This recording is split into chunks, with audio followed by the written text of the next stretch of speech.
As I was thinking about our Windows Wednesday video for this week, I noticed a lot of seemingly disjointed articles which all seem to merge together a unifying point that I want to make here as we discuss the possibility of looking at Linux for maybe even a different market sector. Let's have a look at what's going on here.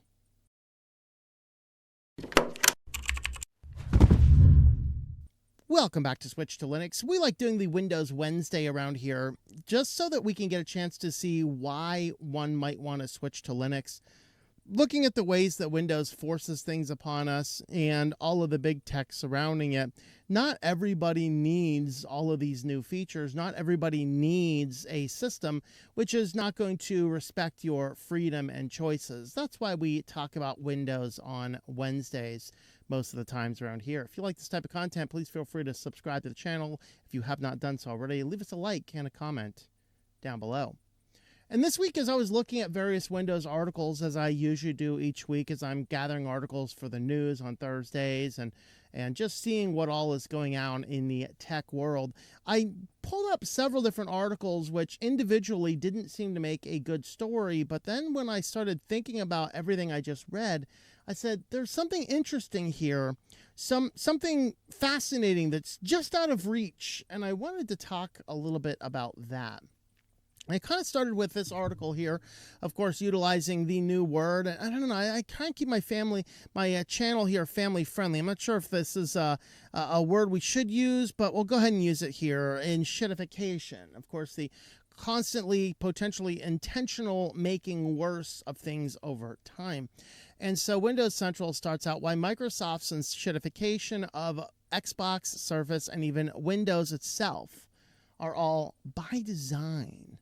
Now, this is an interesting article. I didn't pull anything very specific out of it, but as a basic summary, the article author here, which is Jez, he started in with Windows Central as just being an Xbox fan and enthusiast, and then he kind of got into the tech writing, and then he progressed up to be, I believe, one of the senior editors in Windows Central. And in his discussion, in his journey, he just kind of started by saying, hey, I just kind of like playing games, and Xbox was my preferred way to go. And he has, of course, progressed. I think he said he started like 10, 15 years ago, something like that. And what he said here is that under the current CEO, Satya Nadella, and the CFO, Amy Hood, they've been doing a lot of really interesting things, pushing expectations that are untenable, and then just doing things just to bring in revenue. I had a fascinating discussion with my financial advisor this last weekend about we were talking specifically about the medical industry and the shift from a stakeholder to shareholder fiduciary responsibility is what led to a lot of downsides in medicine in his take as a financial person. And as he was explaining, the difference is the stakeholders are different from the shareholders, especially as large corporate takes over medical circumstances. And as we start looking at these things, we see the same type of thing happening in a lot of big business. You see, a company like Microsoft has a primary legal responsibility to the shareholders, which means everything that they do must focus on making more revenue for the company. Sadly, one of the ways that a company can boost revenue as a quarter is coming to the close is by laying off a lot of people, which means that a whole lot more money that would be going out towards employee salaries and benefits instead goes back to shareholders, meaning that they will honor their fiduciary responsibility. And the article kind of hints along some of those lines. It kind of has a discussion. 9,000 people were just laid off from Microsoft again this week, including some people that have been with the Xbox team for over a decade, helping people bring in some of these billions of dollars that they have made. So the annual so far 2025 is 15,000 jobs have been cut from Microsoft worldwide. And they said 100 of these were Xbox, specifically cuts fell through indiscriminately across the entire portfolio. Some entire studios were shut down. And of course, he just goes into some of the Xbox community meme. Xbox is dead every 5 minutes. I don't know. I'm not privy to that. I'm not a huge gamer. I can tell you my Xbox 360 just finally died a couple weeks ago. We've been without our Black Ops 2, for several weeks. We went back to like retro games. I'm giving the young man a taste of video games from my generation, and it's glorious to see that I am now dominating the video game experience as we go back to Nintendo games. But anyway, I digress. What he goes into the article and discusses here is that how all of the various properties from Xbox to Windows, everything is all taking a backseat to a giant push towards AI, which of course AI is not, as I talk to people, a few people I know are genuinely excited about AI and utilize it everywhere they can. I think that the smartest approach with AI is to use it sparingly in places it's going to help. And as much as I've taken solid stances against AI, I looked around and made a business decision in my web design company that I have a low-level subscription to one particular AI platform because we do weekly blog posts or bi-weekly blog posts for one of my clients, and it was costing a lot of money to bring those in, and he kept on bringing in writers that weren't the best. And so I said, well, if I utilize an AI system, we can still get those articles out. We do a full review process. I make sure everything is all good and kosher. We do that. But I also run into clients where, I had a client who works in like a blue collar field, needs a website, and he just says, hey, we need to do this product, this product, this product. And like, it's going to take weeks if I ask him to write something. It's not going to be very good. So I go into the AI platform and I say, hey, give me an article about this product, an article about this product, article about this product. The thing spit me out articles. I was able to shoot those right over the client. He read them, previewed them, made sure they were accurate to his industry, said those look great, and boom, we got content for a website. So there's times that AI can be useful. For the most part, I am very cautious of AI, and I am not a huge fan of it, and I would not like it hoisted upon me every single place. I have one specific computer, one specific browser that I use, one specific service, and I am happy with that. Anything beyond that, I don't know, man. It starts to get a little bit weird. But that seems to be what's happening, as under these two leaders, Microsoft has really been basically doing everything just to keep the valuation of the company high, not for the purpose of bringing an excellent Windows product, an excellent Xbox product, or even an excellent Office product. They're mostly keeping a high valuation in order to acquire new companies in competing spaces. And that's really what the article author is getting at. So they're discussing over here the OpenAI deal, which is starting to fall apart. We're starting to see the chinks in the armor of that, but some of the investors were concerned that Microsoft was relying too heavily on OpenAI, which is why it's trying to cram its own Copilot system through everything. And ultimately what ends up happening is that Microsoft, they talk about here, this was the one part I did want to mention here. Windows Recall, they said, was really the first true real product Microsoft brought out. But he says, how the blank couldn't someone have seen the PR disaster happening? Okay. I was literally thinking when I thought I saw Microsoft was putting out an app that would creepily watch everything on your screen. It screamed of a product designed by a spreadsheet. The quote, people use AI, so AI is good, end quote, brainchild of a mindless boardroom meeting where nobody in the meeting was really paying attention. And that summarizes Recall perfectly. Of course, I was going to cover an article this week. They're making some changes to Recall. One of those was particularly disturbing, allowing you to export all of your Recall data to a third-party app. A lot of it was to comply with some EU discussions and even some discussions about the broader internet, where we're talking about data portability and data mobility between different applications.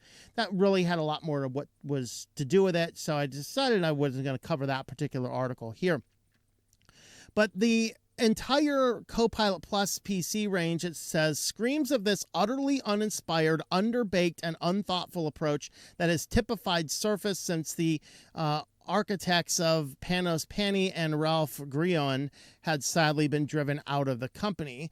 So of course, Surface had some cutting edge hardware innovation when they first came out. I mean, I still have a Surface Pro 1, which is decent hardware, especially for how old it is. Of course, it's not capable of Windows 11, blah, blah, blah. So, you know, that's the one computer you might see on the channel where I have something that's a legitimate Windows computer running. That's usually that Surface computer. So, I don't know, maybe obsolete at the end of the year. I'll have to do something different with it. I don't know. Maybe I'll donate it to like 8-bit or something. You know, here's an old PC.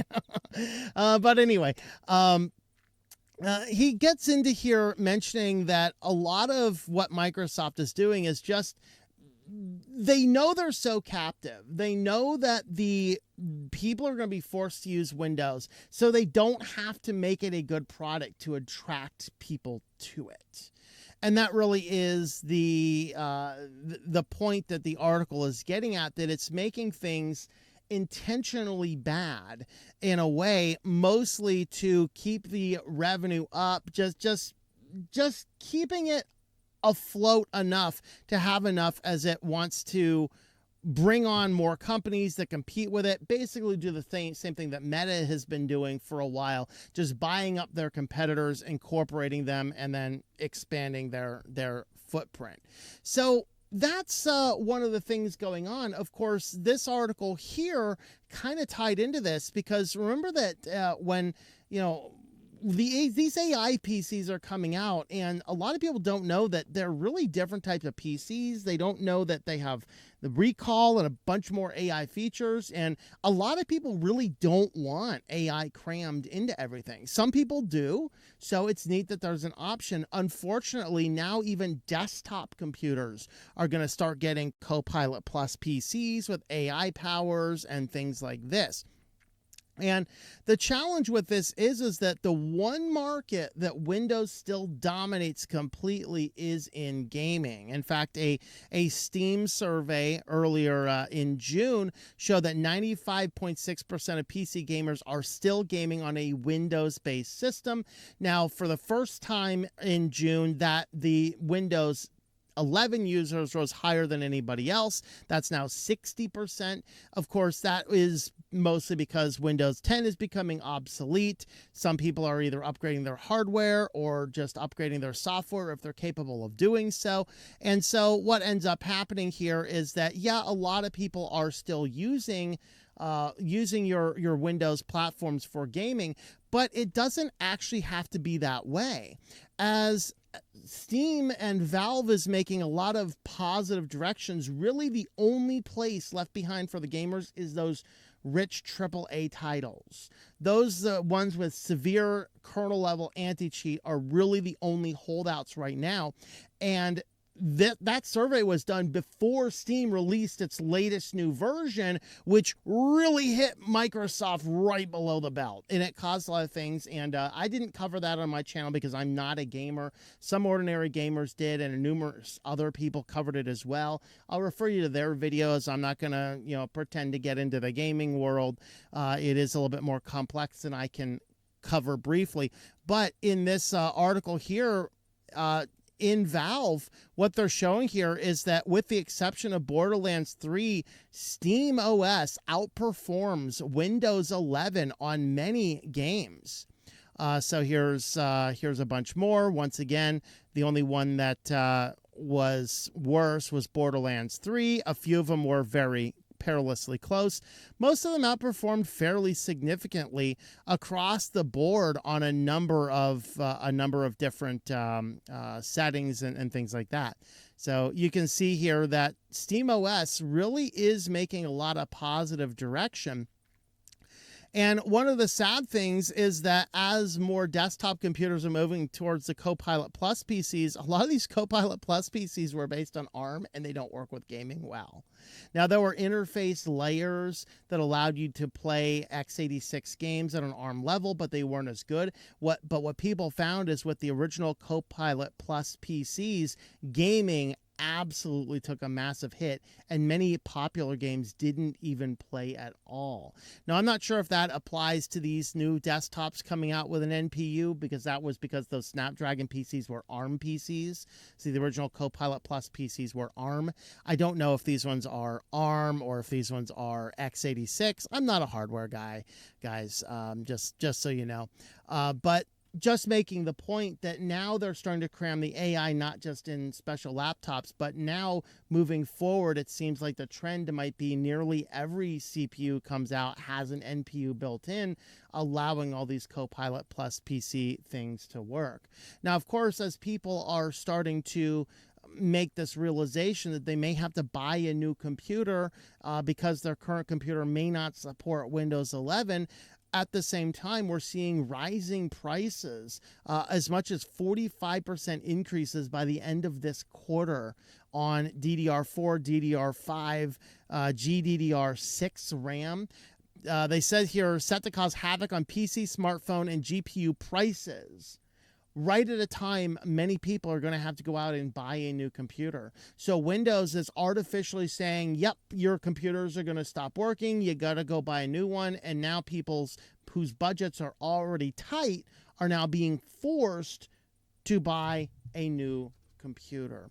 And that all in and of itself is a seriously problematic thing. So I want you to think in these terms. Even if you were a gamer, even if, like, again, if you're playing the AAA titles, you're going to have to stick with Windows on some level.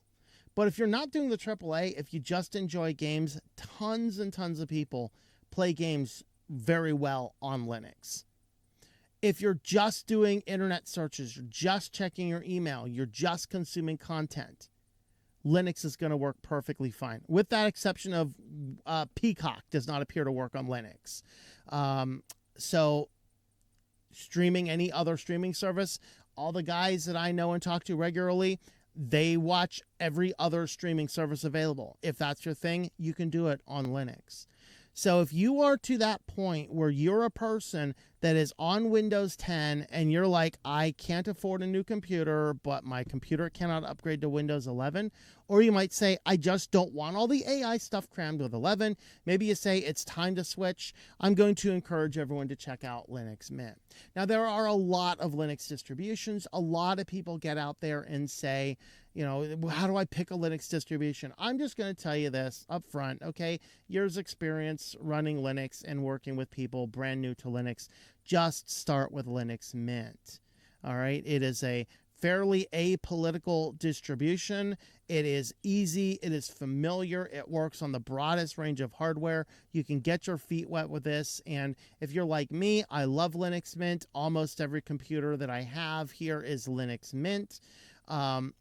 I just love the system. Now, there's a few computers I have. I keep one on very edge, so that runs Arch. My Raspberry Pi can't run on Linux Mint, so I use that with MX Linux. And I thought there was, I have a writing computer, which is too low spec to handle Cinnamon well. So that's also running MX Linux. You can play around with something like Linux Mint, figure out how it works, and then decide for yourself, would you like to explore what else the Linux world has to offer? But it's very easy. You just land on their main linuxmint.com web page, hit the download button. There are instructions over here.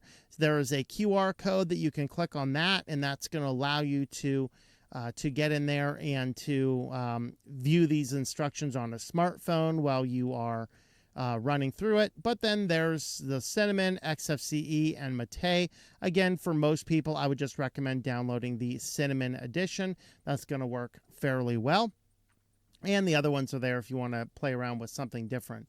But that's what I would highly recommend. Just considering this, Windows itself is they're really deprioritizing everything except this giant push for AI. They're just trying to make as much money as possible so they can buy out the people in their spaces. That leads itself to a increasingly worse experience, which if you have been using Windows lately, you might realize how bad of an experience. You may not realize. You may be the proverbial frog that has been in a pot and has been boiled so long. When you switch over to Linux, you will literally have a breath of fresh air, that you have customization. You have an operating system that doesn't constantly nag you to upgrade your new servers or try a new thing. Or I'm sorry, you want to use Google Chrome? How about using Edge instead? Hey, you know what? On Linux, if you love Google Chrome, you can use it. I'm not personally going to use it. I don't recommend it, but you can use it, and you won't get nagged to use Windows Edge or Microsoft Edge or anything else. It's not going to try to silently, covertly switch you over to Bing so it can gather all of your information. No, you set it how you want to set it, and you run with it. And that's really what I like about running Linux. So that was an interesting, eclectic collection of articles I wanted to bring you. Like, there was no one article making one point, but all of these things got together to make the same point. And it was a very interesting point to make. So let me know your thoughts about all that down below. Are you just on the beginning journey of Linux? Let me know that. Have you been using Linux for years? Let me know that down below as well. With that, thanks for watching. Subscribe if you've not already done so. And we're going to leave you with a comprehensive review of Linux Mint if you want to have a look at what that looks like before installing it on your computer. Thanks for watching, and I hope that you enjoy switching to Linux.